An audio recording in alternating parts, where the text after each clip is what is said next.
हो सकता है कि कभी कभी लक्ष्मी का प्रभाव आपकी जिंदगी में कम हो जाए, लेकिन आप अपनी पवित्रता को बनाए हुए हैं।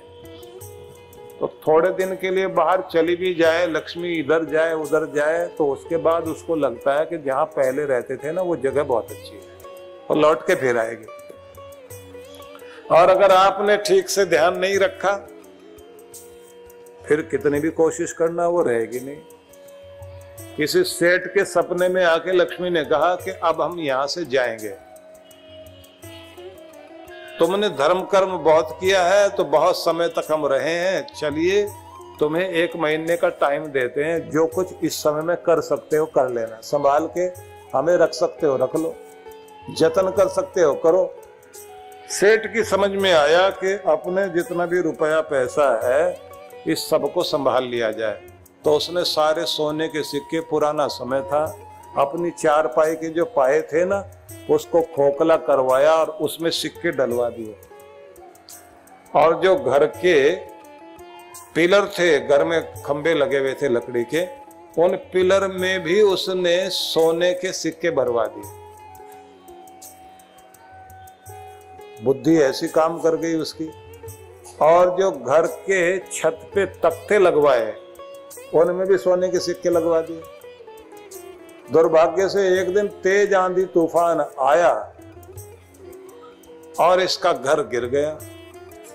बहुत तेज बारिश हुई, औरों का तो घर इतना गिरा नहीं था, इसके घर की तो सारी चीजें गिर गई और सारी लकड़ियां जो थी जिनमें सिक्के भरे हुए थे वही बहनी शुरू हो गई। अब जब वो सब बहनी शुरू हो गई तो सेठ की अकल थोड़ी देर तक तो काम नहीं की। उसके बाद इसको समझ में आया कि जो 1 महीना कहा था, क्या वो टाइम हो गया? पूरा हिसाब लगाया तो समझ में आया कि महीना पूरा हो गया। और उसमें कहा गया था कि लक्ष्मी जाएगी तो तुम्हारे घर को छोड़ के जाएगी, तो फिर तुम कुछ भी जतन कर लेना, रुकेगी नहीं। तो इसने सोचा कि ये लक्ष्मी जा तो रही है हमारी, लकड़ी के तख्तों के अंदर से जा रही है, खंभों में से जा रही है, तो देखें जाती कहाँ है, किसके घर जाती है। तो जिधर जिधर लकड़ी बहती जा रही थी ये भी पीछे पीछे जा रहा था। उस दिन जो है बारिश लगातार चल रही थी। एक लक्कड़हारा अपनी पत्नी से बोला कि लगता कई दिनों तक बारिश चलती रहेगी, अब जो लकड़ी हम जंगल से लाते थे आज तो कहीं किसी की बहती हुई लकड़ी दिखाई दे गई तो वही निकाल लाते हैं। कम से कम 2-4 दिन तो 2-3 दिन बारिश चलेगी, हफ्ते भर का काम चला निकल जाएगा। तो पानी में लकड़ियां बह रही थी, वो गया और एकदम जाके बीच में खड़ा हो गया। लकड़ी निकाले, पत्नी के हाथ में पकड़ाए, वो संभाल संभाल के उधर रखे। इसने कहा 10-15 दिन का काम तो चल ही जाएगा। लकड़ियां इकट्ठी कर ली। सेठ दूर खड़ा हुआ देख रहा है, लगता है लक्ष्मी इसके घर में जाएगी, मेरी थी मेरे पास तो टिकी नहीं, अब इसके घर में जाएगी। उसने लकड़ियां संभाल के रख ली। उसके बाद उसकी पत्नी उसको अकल देती है, क्या करोगे इस लकड़ी का? हलवाई को बेच दो ना, वो भट्टी में डाल देगा, 2 पैसे अच्छे मिल जाएंगे, महीने 2 महीने का काम अच्छा हो जाएगा। पत्नी ने दी अक्ल। इसने कंधे पर लकड़ियां ला दी और ले जाकर हलवाई की दुकान के बाहर जाके डाले और बोले, सेठ लकड़ी लाया हूं। बोले डाल दो बाहर। नहीं कुछ पैसे अच्छे दे दो। बोले जो भी है लगा देंगे, अभी मुनीम आएगा देखेगा हिसाब कर देगा, जितनी डालनी है डाल दीजिए। अब सेठ भी दूर से, जिसके घर से लक्ष्मी बहकर आई थी ना, वो भी खड़ा खड़ा देख रहा है कि लगता है लक्ष्मी लक्कड़हारे के घर में रहने वाली है नहीं। डाल दी गई वहां लकड़ियां, जो पैसे हलवाई ने देने थे दे दिए। अब हलवाई जैसे ही लकड़ियां रखवा दी तो उसने कहा बारिश हो रही है, लकड़ी को अंदर रखवा दो, जहां मिठाइयां बनती है वहां रखवाना। तो वहीं जाके लकड़ी डाली गई और अंदर की तरफ हलवाई का मकान जिसपे घर में वो रहता था। तो इसकी पत्नी बाहर आई, उसने कहा थोड़ा इसमें से हवन के लिए लकड़ी ले लें। तो उसने एक कुल्हाड़ी ली और जैसे उसमें मारी तो लकड़ी में से सिक्के निकले बाहर। पति को बुलाया और कहा इन लकड़ियों में सिक्के हैं। सिक्के जैसे निकले, हलवाई ने कहा कि देखो ऐसा भगवान 2-4 सिक्के निकल आए होंगे, सारी लकड़ियों में सिक्के नहीं हो सकते। इधर जिसके घर से वो लकड़ियां बहकर आई थी वो अंदर आ गए। उसने कहा सारे जितनी भी लकड़ियां सब में सिक्के हैं, मेरे घर से बह के आई है, लक्ष्मी मेरी नहीं है, अब ये आपके घर में आई है, अब आप ही की है, मेरा तो जो बुरा होना था हो गया। हलवाई ने कहा भाई अगर तुम्हारी है तो तुम ले जाओ। बोले अभी तो इसने मेरा मकान तोड़वा दिया, अगर फिर लेकर जाऊंगा तो फिर पता नहीं क्या तोड़वा दे, इसलिए तुम्हारी है रखो। ऐसा कह के वो रोने लगा बहुत जोर जोर से। हलवाई जो उसकी चाशनी तैयार थी लड्डू बनाने के लिए, उसके लड्डू बनाने बैठ गया, उसको साथ बैठा लिया। अपनी पत्नी से कहा इसको कुछ खिलाओ पिलाओ। वो बेचारा खाने पीने के लिए बैठ गया। हलवाई ने क्या किया, एक एक लड्डू में एक एक सिक्का डालना शुरू कर दिया। सोचा कि इस आदमी को लड्डू के बहाने ये सिक्के दे दूंगा तो इसको फिर से कमा लेगा, फिर से बड़ा हो जाएगा, अच्छा हो जाएगा। ऐसे कुछ देता हूं तो ये ले नहीं रहा, क्योंकि इसके मन में बात बैठ गई कि अब ये पैसा मेरा रहेगा नहीं, मेरे से तो चला गया, जिसके यहाँ जाना था वहां चला गया। तो इसने वो सिक्के लड्डू में डालकर और एक पूरा कनस्तर लड्डू से भर दिया और उसको खिला पिलाने के बाद में कहा देखो सेठ, लक्ष्मी तुम्हारी नहीं थी, जहां जानी थी आ गई, लेकिन मेरी खुशी में अपनी खुशी मना लो, ये लड्डू लेके जाओ। कनस्तर दे दिया उसको हाथ पांव जोड़कर। अब ये जैसे कनस्तर को लेकर चला तो मंदिर के बाहर जाके खड़ा हुआ। सुबह सुबह का समय हो गया था, रात पूरी बीत गई थी। मकान टूट गया, सिक्के चले गए, लक्ष्मी चली गई, आगे क्या करेगा, आंख में आंसू थे। अब मंदिर के सामने खड़ा हुआ, मंदिर में अंदर गया नहीं। इधर एक भिखारी आया, वो बोला बाबा कुछ खाने को दो। इसने कहा ये पूरा पूरा कनस्तर ले जाते, खा बैठ। वो भिखारी ने फटाफट उठा लिया पूरा कनस्तर। पीछे पीछे उसके और भिखारी बच्चे, उसकी पत्नी, सब मिलकर बोले आज तो बहुत आनंद आ गया, पूरा लड्डुओं का कनस्तर मिल गया। और ये सेठ खड़ा खड़ा होकर बोल रहा भगवान को, मंदिर की तरफ देखता हुआ, तूने तो मुझे सड़क पर लाके खड़ा कर दिया, पर मैंने आज भिखारी के घर में सिक्के देकर उसे अमीर बनने का मौका दे दिया। तो जब मुझे मौका देगा तेरी मर्जी, लेकिन मैंने तो जिसको मौका देना था दे दिया। अब इतना ही बोला था और इधर वो भिखारी, पीछे पीछे उसके बच्चे, वो कह रहे लड्डू खाएंगे आज तो। भिखारी ने सबको डांटा, नालायको, लड्डू खाकर बीमार पड़ोगे, पेट में कुछ खाया पिया है नहीं, कोई एक दाना गया नहीं। ये लड्डू जाके ऐसे के ऐसे हलवाई को बेचते हैं, अच्छे पैसे मिल जाएंगे, कम से कम 1 महीने तक भीख मांगने का मौका नहीं मिलेगा। ऐसे लड्डू लेकर गए और जाकर सेठ का दरवाजा खटखटाया और जाकर बोले हलवाई से कि हमने ये लड्डू खाए नहीं, कोई एक दानी महापुरुष देकर गया है, तो ये लड्डू आप रख लीजिए, जितने पैसे हमको देने दे दो, हमारा तो महीने भर भीख मांगने का काम खत्म हो जाएगा। हलवाई बहुत जोर से हंसा और बोला कहीं भी भेज दूं इस लक्ष्मी को जाएगी नहीं, क्योंकि अब इसने मेरे घर आना था, इसलिए आज ये यहीं रहेगी। और 100 रुपए निकाल कर भिखारी को दिया, कहा ठीक है तेरे घर में 2, 4, 5 महीने तक भीख मांगने की जरूरत नहीं पड़ेगी। अब जरा सोच के देखिए, जब ये जाने लग जाती है तो कितनी भी कोशिश करो आपके पास टिकेगी नहीं, और जब आने लग जाती है तो ऐसे आती है आप तो बहाना ही बनता है, पता नहीं जमीन से दे जाए, कोई कारोबार से दे जाए, किसी बहाने से दे जाए। लेकिन इतनी बात जरूर है, अगर आपकी जिंदगी में धर्म चल रहा है तो किसी भी रूप में आकर के लक्ष्मी आपको चमकाएगी जरूर और आपका कल्याण करेगी। इसलिए आप अपने धर्म कर्म को करने में कभी पीछे मत हटना, धर्म लगातार जारी रखिए।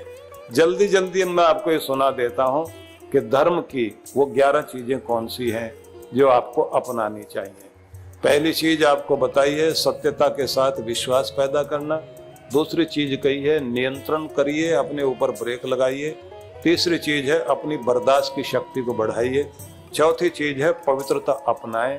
ये पवित्रता जो है वो धर्म को लाती है, और पवित्रता जहाँ रहेगी दरिद्रता भागेगी और वहां पर लक्ष्मी का वास होगा। अगली बात कही है संतोषः, संतुष्ट होकर जीना, धन्यवादी बनकर के जीना। परमात्मा का शुक्र मनाते हुए संतुष्ट होकर जिंदगी गुजारो, तो जो संतुष्ट होता है और धन्यवाद करता है भगवान उसको और ज्यादा देता है, और जो शिकायती बनकर के जिया करता है जो कुछ उसके पास है वो भी चला जाता है। इसलिए रोना धोना शिकायत करना छोड़िए, ज्यादा से ज्यादा परमात्मा का धन्यवाद करते हुए जिए और संतुष्ट होकर के जिए, आपकी झोली भरी रहेगी और आप खुशहाल जीवन जियोगे। इसलिए संतोष को अपनाइए। अगला गुण माना गया ह्री। ह्री का मतलब होता है लज्जा, शर्म।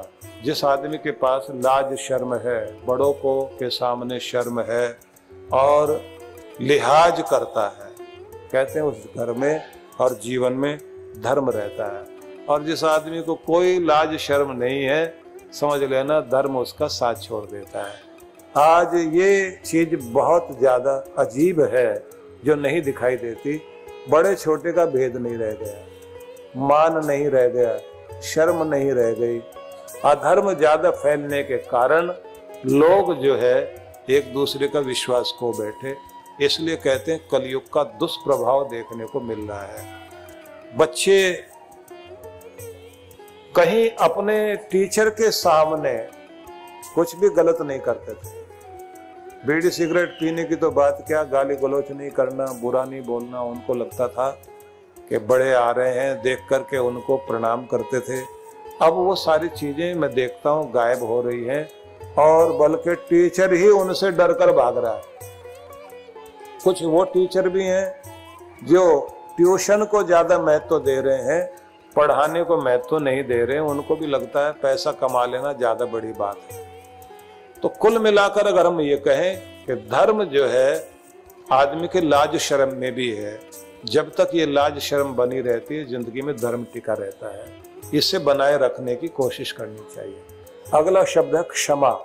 दूसरों को माफ करने की जो आदत है, इसमें भी धर्म रहता है। जल्दी एक दूसरे को माफ करें और मन के अंदर गांठ बांध के नहीं रहना चाहिए। पति पत्नी भी एक दूसरे को माफ करना सीख जाए, घर खुशहाल बन जाता है। जहाँ एक दूसरे को माफ नहीं किया जाता, गांठ बांधी जाती है और कई कई दिनों तक बोलते ही नहीं एक दूसरे के साथ। ज्यादा पढ़े लिखे लोगों के साथ ये ज्यादा समस्या है, बोलेंगे नहीं एक दूसरे के साथ, कई कई दिन बीत जाएंगे। हाँ, जरूर टेढ़ी नजर से तो एक दूसरे को देखते रहते हैं, पता पूरा रहता है, वो बोलेंगे नहीं। कुछ भी हो जाए, आपस का जो डायलॉग है, आपस का जो संवाद है, वो कभी बंद नहीं करना चाहिए। जहां ये बंद हो जाता है, समझ लेना कि वहीं रिश्तों में खटास बढ़ने लग जाती है, तनाव ज्यादा बढ़ जाता है। एक दूसरे को माफ कर देना, अपनी बात को जल्दी से कह करके खत्म कर देना। जहां घरों में ये चीज चलती है तो समझ लेना वो घर खुशहाल रहता है। और अपने रिश्तों को निभाने के लिए ना भी गलती हो और आदमी माफी मांग ले तो समझ लेना चाहिए इसकी नाक बड़ी नहीं है, इसकी मैं बड़ी नहीं है, इसके लिए रिश्ता ज्यादा कीमती है, इसलिए इसने झुकना पसंद कर लिया।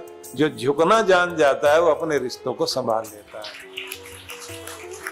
और जो ये कहता हमारी तो राजपूती नाक है, भले ही कुछ भी हो जाए हिलने वाले नहीं है, जिद करके बैठ जाए उनके घर टूट जाते हैं।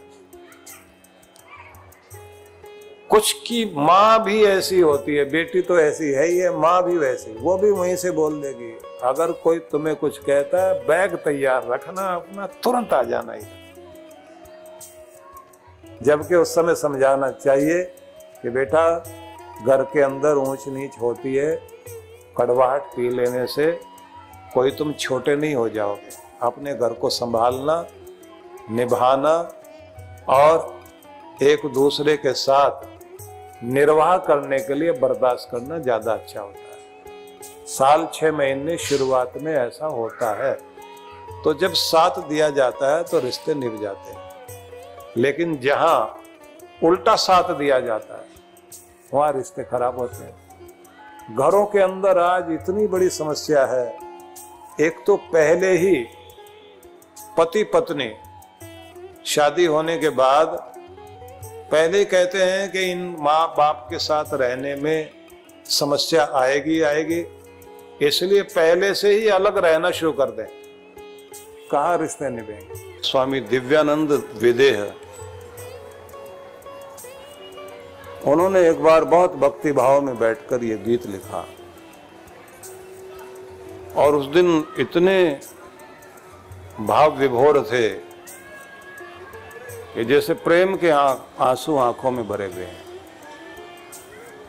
एक एक शब्द को इतने भाव से वो बोलते थे, क्योंकि इसमें शब्द देखिए ना, कहा मेरा सरल शुद्ध व्यवहार हो, मन वैर भाव से पार हो। ऐसा सरल शुद्ध व्यवहार कि मन वैर भाव के पार हो, मेरा हर किसी से प्यार हो, मुझे ऐसा प्रेम महान दो। पूरी दुनिया में मैत्री भाव लेकर व्यवहार करूं, मैं शहीद मन को मिटा सकूं, मैं किसी के काम भी आ सकूं, मैं किसी को अपना बना भी सकूं, मुझे ऐसी मधुर जबान दो। प्रभु तेरी वाणी पढ़ा करूं और तेरा ही नाम जपा करूं, तेरा साम गान सुना करूं, यही सोच दो, यही ध्यान दो। हे जग पिता, हे जग प्रभु, मुझे अपने नाम का दान दो। निश्चित ही प्रार्थनाएं बहुत शक्तिशाली होती हैं और शब्द को ब्रह्म कहा गया है। भगवान श्री कृष्ण गीता में कहते हैं, ईश्वरः सर्वभूतानां हृद्देशे अर्जुन तिष्ठति, भ्रामयन् सर्वभूतानि यंत्र रूढ़ानि मायया। सबके हृदय में सर्वव्यापी परमात्मा बैठा हुआ है और सभी प्राणी मात्र को इस तरह अपनी माया से घुमा रहा है, जैसे किसी यंत्र पर किसी को बैठा दिया जाए और उसको घुमा दिया जाए, कि ऐसे प्राणी इस संसार में परमात्मा की माया में घूम रहे हैं, माया उनको नचा रही है। तो माया को कहा जाता है कि वो भगवान की सेक्रेटरी है। तो सेक्रेटरी का काम होता है, जो निजी सचिव होते हैं ना, तो सचिव लोग मिलाया करते हैं, मिनिस्टर से, राजा महाराजा से भी मिलाने वाले उनके निजी सचिव होते हैं। और मिलाने से पहले वो इंटरव्यू भी लेते हैं, साक्षात्कार करते हैं। उसमें वो बहुत सारे सवाल ऐसे पूछ लेते हैं कि उससे ये पता लग जाता है ये मिलने लायक है भी या नहीं। अगर ये दिखाई दे कि ये इस लायक है नहीं कि राजा साहब से मिले, तो उसे वहीं से बहकाकर और वापस भेज दिया जाता है, मीठी गोली खिला दी जाती है। तो ज्यादातर लोग भगवान से मिलने की कोशिश करते हैं, तो बीच में रिद्धि सिद्धि, मान सम्मान, कुछ ऐसी चीजें आ जाती हैं कि जिसके कारण माया उनको लालच में फंसा देती है और ये देखती है कि ये मिलने लायक है या नहीं। जब कोई लालच में आ जाए, मोह ममता में आ जाए, आसक्ति में आ जाए, तो उसे वहीं से खिलौने देकर बहकाकर वापस भेज दिया जाता है। जैसे कोई बच्चा माँ की गोद में जाना चाहता है तो माँ क्या करती है, खिलौने विलौने देकर उसको बहका देती है। खिलौना लेकर अगर बच्चा बहक गया तो माँ खुश हो जाती है और सोचती है कि थोड़ी देर खिलौने से खेलेगा ये, तब तक मैं काम कर लूँ। और अगर बच्चा खिलौना हाथ में पकड़कर फेंक दे और फिर माँ के लिए रोए, तो माँ को कितना भी जरूरी काम क्यों ना हो उसे फिर गोद में लेके काम करना पड़ता है। तो जो लोग इस दुनियादारी के खिलौनों को फेंक करके भगवान को पुकारते जाते हैं, भगवान को उन्हें गोद में लेना ही पड़ता है, उन्हें अपने सानिध्य में रखना पड़ता है, फिर वो उससे दूर नहीं होते। तो माया सबको भ्रमित कर रही है। यंत्र रूढ़ानी माया, माया के द्वारा इस संसार के चक्र को भगवान चला रहा है और उस चक्र पर हम सब के सब सवार हैं। तो बहके हुए हैं, कोई ना कोई चीज हमें इस दुनिया में भटका देती है। हम अपनों से ही दूर हो जाते हैं मोह ममता के चक्कर में। हम अपने वास्तविक कार्य को भूल जाते हैं। आप देखिए कि सबसे कीमती कौन है? आप हो। और उससे अगर आपका जीवन कीमती है तो इसी में कीमती है सेहत, नींद, कीमती है आपके घर परिवार का प्रेम प्यार, आपकी खुशहाली। और धन आप कमाते हैं अपने लिए, अपने बच्चों के लिए, परिवार के लिए। लेकिन कितने लोग ऐसे हैं कि जो अपनी जिंदगी को दांव पर लगा देंगे, पैसे को इतना महत्व दे देंगे, सेहत बिगाड़ ली, नींद खराब कर ली, पैसे को इतना महत्व दे दिया कि जो आपका सबसे कीमती समय था अपने परिवार के लिए वो भी जाता रहा, जो खुद के लिए देना था वो भी गया। तो सबसे कीमती आप थे। कीमती के लिए धन कीमती है, लेकिन इतना तो नहीं कि धन के लिए जिंदगी दांव पर लग जाए। अब धन कमाते कमाते सेहत गई, जब धन कमा लिया अब उसी पैसे को सेहत वापस लाने में खर्च करते हैं। घर में जिम लगा लिया, 45-50 साल की एज हो गई, घर के अंदर ही इतनी तरह की चीजें रख ली। कितने लोग अपने घर के आंगन में ही आंवला, एलोवेरा, तुलसी, पुदीना, धनिया, न जाने कितनी चीजें उगा कर रखी हुई है और अपने घर में तरह तरह की चीजें रखी हुई हैं। लेकिन जब आपका समय ही निकल गया सेहत का, पैसा कमाते कमाते उम्र निकल गई, आदतों के पैटर्न बन गए मस्तिष्क में, अब आदतें आपको नचा रही हैं, तो उसके बाद ना तो आपकी सेहत के लिए ये दवाई काम आती और न कोई साधन काम आता, क्योंकि फिर जिम कुछ नहीं करेगा। जब समय था तब आपने समय दिया नहीं।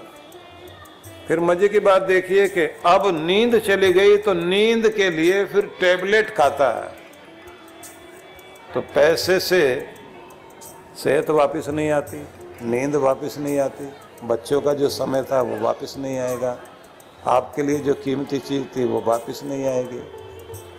तो पैसा नींद देकर कमाया जा सकता है, लेकिन पैसा देकर नींद नहीं लाई जा सकती। सेहत खराब करके पैसा कमाया जा सकता है, पर पैसे से सेहत वापस नहीं लाई जा सकती। रिश्ते खराब हो गए, आपने अपने रिश्तों की परवाह भी नहीं की, अब पैसे देकर रिश्ते ठीक नहीं किए जा सकते। कितने लोग ऐसे होते हैं जो अपने बच्चे को पढ़ाने के लिए बहुत अच्छे कॉन्वेंट स्कूल में भेजते हैं, फिर अगर घर के लोग कहते हैं कि बच्चों को समय दिया करो, तो क्या करेंगे?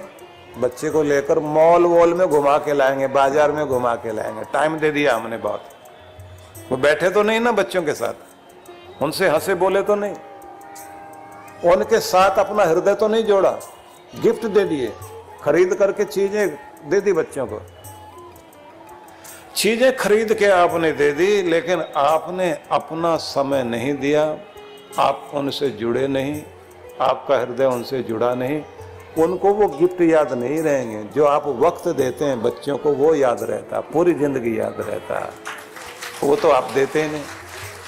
फिर कितने अमीर लोग हैं जो अपने बच्चों को ट्यूटर के हवाले कर देते हैं, क्योंकि पहले तो आप कमाने निकल गए, बच्चे पढ़ने के लिए गए, बाद में बच्चे कमाने निकल गए, आप अकेले बैठे रह गए। स्थिति ऐसी हो जाती है, किसी को किसी के लिए टाइम नहीं है। तो क्या करेंगे आप?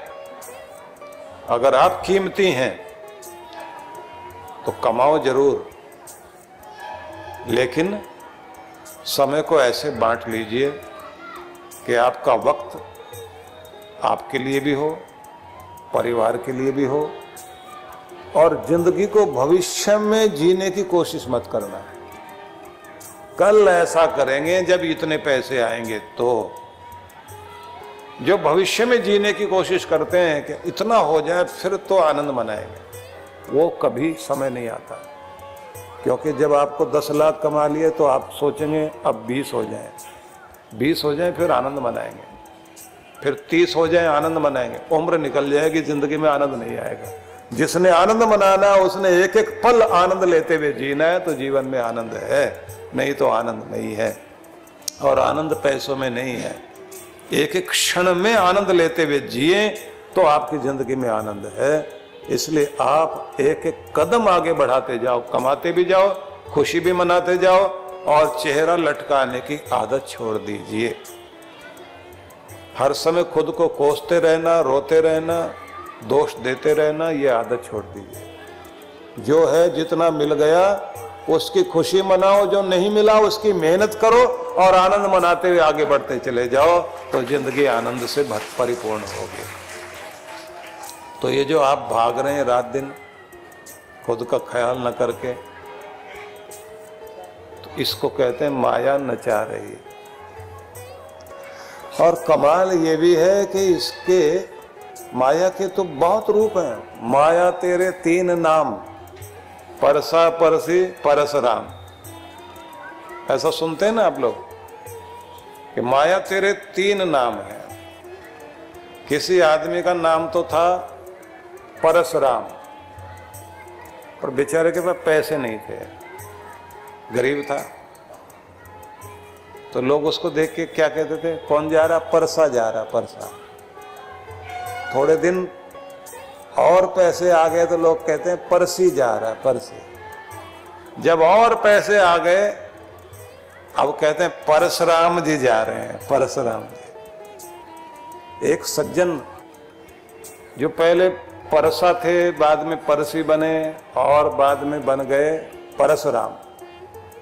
तो लोग उनको देखें और देख करके बोले, जब पैसा आ गया ना खूब, क्योंकि दुनिया को दिखावा चाहिए, बढ़िया गाड़ी, बढ़िया मकान, बढ़िया कपड़े, ये जो आपका बाहर से जो दिखाई देता है ये सब खोखला। अंदर जो कुछ है, अगर अंदर से खुश है, अंदर से प्रेम पूर्ण है, अंदर से शांति, अंदर से समृद्ध है, तो सच्ची अमीरी वो होती है। वो आदमी के पास जरूर होनी चाहिए। बाकी काम चलाने के लिए इतना पैसा हो कि अपने काम चलते रहे, ज्यादा का चक्कर कोई आनंद नहीं देता।